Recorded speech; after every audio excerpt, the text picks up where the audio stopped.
Hey, good morning. Welcome to Wednesday. It's Hump Day.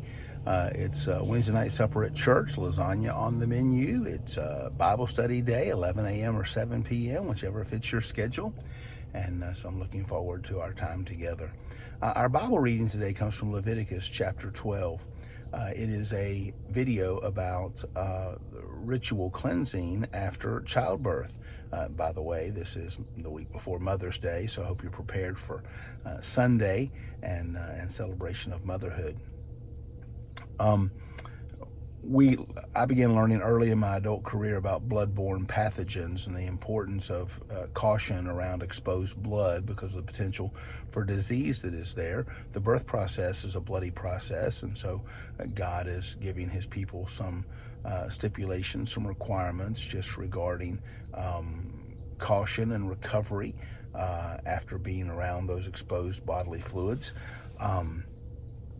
And incidentally, he has a 7-day purification process. The male children will be circumcised on the 8th day. But then there's an additional 33 days, so a total of 40 days of, he calls it ceremonial uncleanness. That doesn't come across well in verbiage.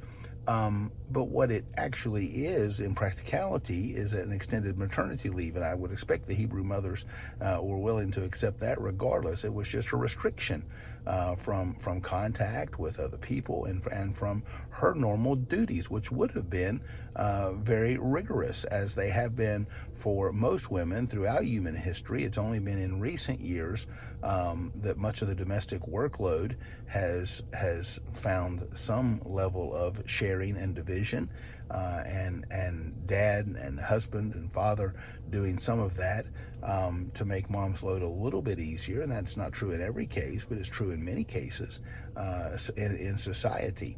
One thing that plagued me as I read the text was the double extended time for young ladies. It was a double time of what the Bible called impurity, and that bothered me in a desire for fairness and honoring femalehood.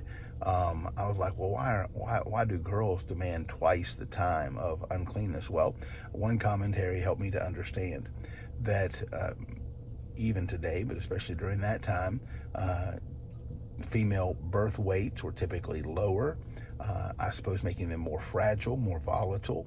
And so that extended time of maternal bonding was probably very helpful to them. And God foresaw that. God knew that.